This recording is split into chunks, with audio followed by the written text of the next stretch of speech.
नमस्कार, प्रादेशिक समाचार के साथ मैं आसिया नाजली। पहले मुख्य समाचार। प्रधानमंत्री नरेंद्र मोदी ने पीएम स्वनिधि योजना के उत्तर प्रदेश के लाभुकों से की बात। कहा, कोरोना से बचाव के लिए 2 गज की दूरी, मास्क जरूरी का पालन करें। राज्य में कोरोना से स्वस्थ होने वालों की दर 93.45% हुई। अब तक 93,368 लोग हो चुके हैं स्वस्थ। जनजातीय मामलों के केंद्रीय मंत्री अर्जुन मुंडा आज वीडियो कॉन्फ्रेंसिंग के माध्यम से जो 2 जनजातीय कल्याण उत्कृष्टता केंद्रों का उद्घाटन करेंगे।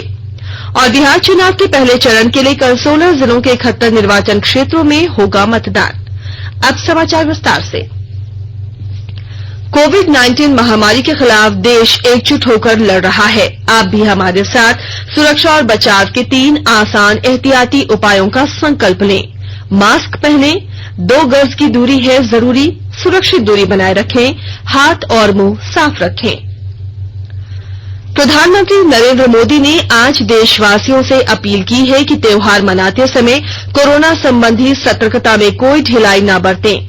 उन्होंने कहा कि सुरक्षित दूरी के नियमों का सख्ती से पालन करने से इस जानलेवा वायरस को हराया जा सकेगा। श्री मोदी ने PM street vendors Atmanirbhar Nidhi PM Svanidhi योजना के उत्तर प्रदेश के लाभार्थियों से बातचीत के दौरान ये बातें कही।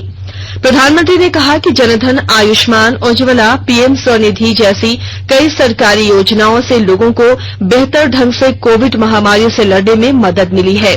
उन्होंने कहा कि हम लोगों ने दुनिया को ये दिखा दिया है कि हम किसी भी चुनौती का सामना कर सकते हैं और स्थिति को बदल सकते हैं।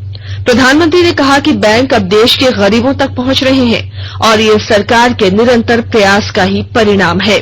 उन्होंने कहा कि बैंक खाते में पैसा पहुंचाने और सार्वजनिक वितरण प्रणाली के जरिए अनाज प्राप्त करने जैसी योजनाओं से लॉकडाउन के दौरान बहुत मदद मिली। प्रधानमंत्री ने उसे डिजिटल भुगतान के जरिए ज्यादा से ज्यादा लेनदेन के लिए प्रोत्साहित किया ताकि और अधिक इससे लाभ हो सके। एक अन्य लाभार्थी वाराणसी के अरविंद ने श्री मोदी को बताया कि वह दुर्गा कुंड में मोमोज और कॉफी बेचता है। अरविंद ने कहा कि स्वनिधि योजना के तहत मिली राशि से उसे बहुत मदद मिली है और इसकी औपचारिकताएं पूरी करने के लिए अधिकारियों के पास भी नहीं जाना पड़ा। एक और लाभार्थी लखनऊ के विजय बहादुर ने बताया कि इस योजना से मिले पैसे से उसे अपना कारोबार बढ़ाने में मदद मिली है। मुख्यमंत्री योगी आदित्यनाथ और राज्य के कई मंत्री भी इस मौके पर मौजूद थे। वर्चुअल माध्यम से आयोजित इस कार्यक्रम को राज्य के सभी जिलों में प्रसारित किया गया। राज्य के सभी 651 स्थानीय निकायों में भी इसके प्रसारण की व्यवस्था की गई। पीएम स्वनिधि योजना के तहत उत्तर प्रदेश में रेहड़ी पटरी के कारोबार से जुड़े करीब 7 लाख लोगों की पहचान की गई है। राज्य में कोरोना से स्वस्थ होने वालों की दर अब 93.45 हो गई है। अब तक 93,368 लोग स्वस्थ हो चुके हैं। पिछले 24 घंटों में कोरोना के 220 मामलों की पुष्टि हुई है। वहीं 392 संक्रमित लोग स्वस्थ हो चुके हैं। वहीं 6 लोगों की कोरोना के कारण मौत हुई है। राज्य में अब तक 99,906 मामलों की पुष्टि हुई। अब केवल 5,666 एक्टिव केस बचे हैं। आकाशवाणी का समाचार सेवा प्रभाग आज अपने फोन इन कार्यक्रम में हिंदी और अंग्रेजी में कोविड-19 पर विशेष परिचर्चा प्रसारित करेगा। यह कार्यक्रम आज रात 9:30 बजे से एफएम गोल्ड और अतिरिक्त मीटरों पर सुना जा सकता है। लेडी हार्डिंग मेडिकल कॉलेज में मेडिसिन के प्रोफेसर डॉक्टर घनश्याम पांगटे चर्चा में भाग लेंगे।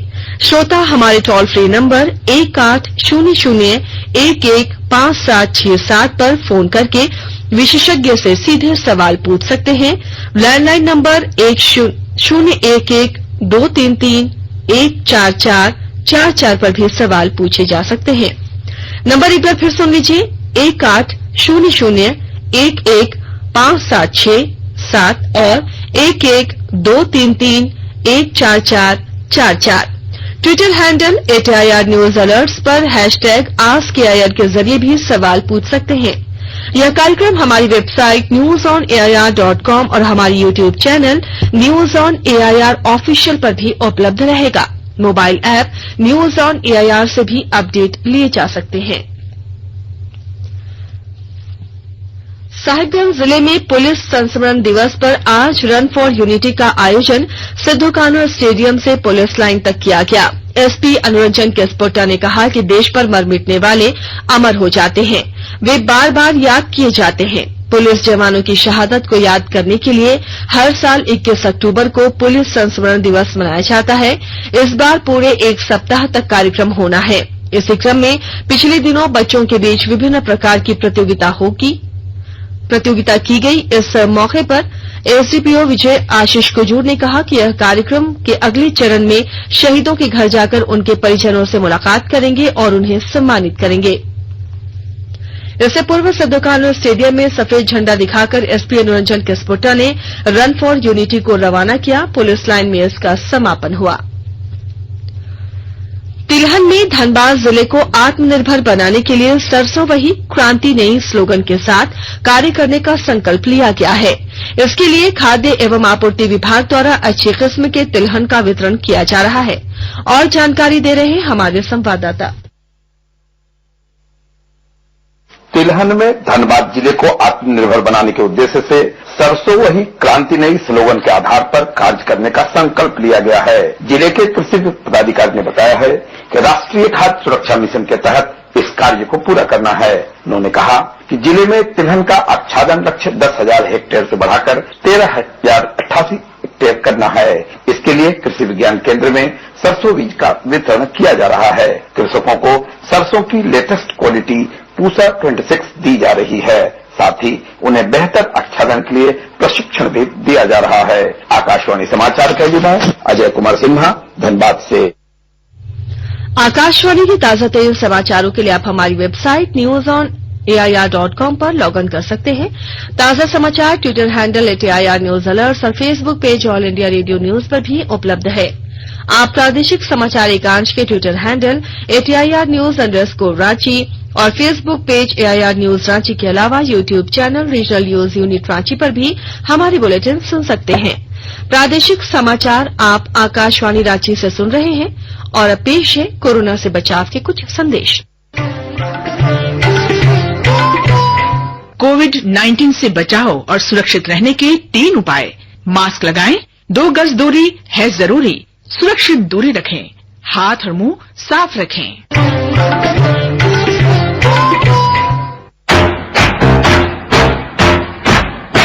चलो मिलकर एक शुरुआत करें, चलो एक फैसला आज करें।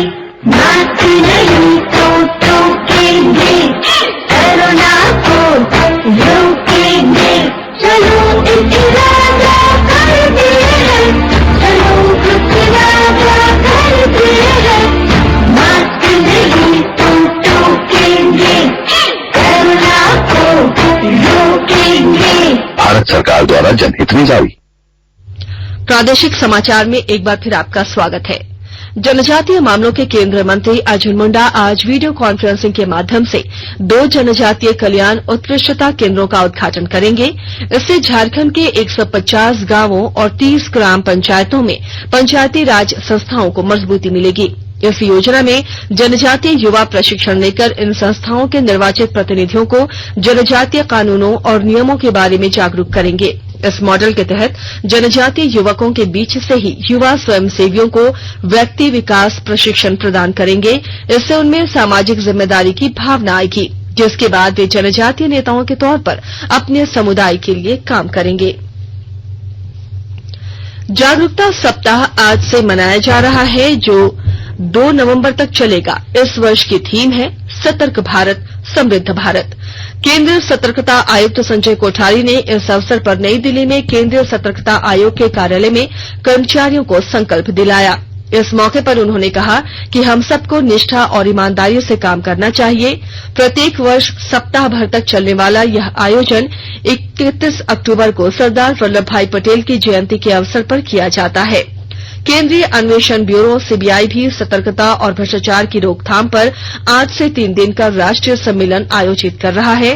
प्रधानमंत्री नरेंद्र मोदी आज शाम वीडियो कॉन्फ्रेंस के माध्यम से इस सम्मेलन का उद्घाटन करेंगे। बोकारो जिले के बेरमो विधानसभा क्षेत्र में हो रहे उपचुनाव को लेकर प्रशासन ने अपनी तैयारियां तेज कर दी हैं। अधिकारियों द्वारा घर घर जाकर मतदाता पत्र बांटे जा रहे हैं। विस्तृत ब्यौरे के साथ हमारी संवाददाता। बोकारो जिले का बेरमो विधानसभा उपचुनाव त्रुटि रहित, शांति व सौहार्दपूर्ण वातावरण में संपन्न कराने के लिए जिला प्रशासन युद्ध स्तर पर काम कर रहा है। जिला निर्वाचन पदाधिकारी राजेश सिंह ने बताया है, तैयारियों को अंतिम रूप दिया जा रहा है। अब घर घर जाकर मतदाता पर्ची बांटे जा रहे हैं। जिला निर्वाचन पदाधिकारी ने बताया, मतदाताओं को किसी भी तरह की कोई परेशानी का सामना न करना पड़े, इसके लिए हर संभव प्रयास किए जा रहे हैं। उन्होंने बताया, मतदान की समाप्ति से 48 घंटा पहले से ड्राई डे घोषित कर दिया गया है। इस दौरान शराब सहित किसी भी मादक पदार्थ के इस्तेमाल और बिक्री पर पूर्णतः प्रतिबंध लगा दिया गया है। मनोज कुमार, आकाशवाणी समाचार, बोकारो। बिहार में विधानसभा चुनाव के पहले चरण के लिए व्यापक प्रबंध किए गए हैं। इस चरण में राज्य के 16 जिलों के 71 निर्वाचन क्षेत्रों में कल वोट डाले जाएंगे। कोविड की स्थिति को ध्यान में रखते हुए निर्वाचन आयोग ने मतदान के दौरान पालन किए जाने वाले दिशा निर्देश जारी किए हैं। चुनाव गतिविधियों में शामिल प्रत्येक व्यक्ति को मास्क पहनने का निर्देश जारी किया गया है।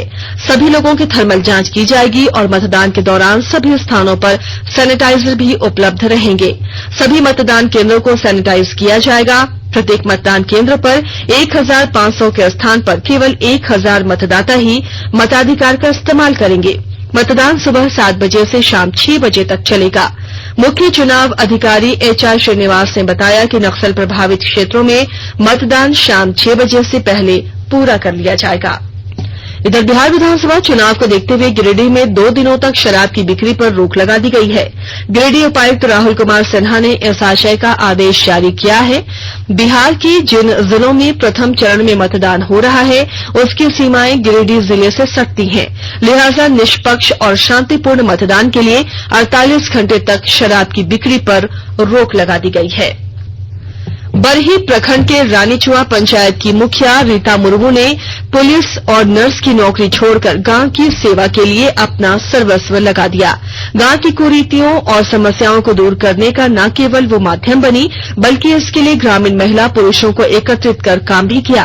उनके काम और सेवा भाव के कारण ही लोगों ने उन्हें मुखिया बनाया। मुखिया बनी रीता मुर्मू ने बताया कि जब वो बहू बनकर गांव आई थी तो लोग शराबबंदी और अशिक्षा जैसी समस्याओं से जूझ रहे थे। अब बहुत ज्यादा तो नहीं, हमारे पढ़ाए हुए बच्चे अब सर्विस ही कर रहे हैं। हमारे पढ़ाए हुए बच्ची कुछ तो आगे बढ़ रही, तो हमको लग रहा है कि उनके भी बाल बच्चे, अगर एक नारी पढ़ जाती है तो दूसरी नारी भी शिक्षित हो जाती है, उनके बाल बच्चे भी। इस तरह से हमको जरूर सुकून मिल रहा है, क्योंकि गांव खुशहाल है, हम लोग के पास खाने पीने का है, तो हम लोग सोचते हैं शिक्षा की ओर अवश्य बढ़ेंगे और आगे बढ़ेंगे। राष्ट्रीय सुरक्षा सलाहकार अजीत डोभाल ने आज नई दिल्ली में अमेरिकी विदेश मंत्री माइक पोम्पियो और रक्षा मंत्री मार्क एस्पर के साथ बैठक की। उन्होंने सामरिक महत्व के कई मुद्दों और चुनौतियों पर चर्चा की। दोनों पक्षों ने सभी क्षेत्रों में साझा उद्देश्यों और क्षमताओं को बढ़ाने की आवश्यकता पर बल दिया। साथ ही सुरक्षित, स्थिर और नियम आधारित क्षेत्रीय तथा वैश्विक सुरक्षा वातावरण सुनिश्चित करने पर भी जोर दिया।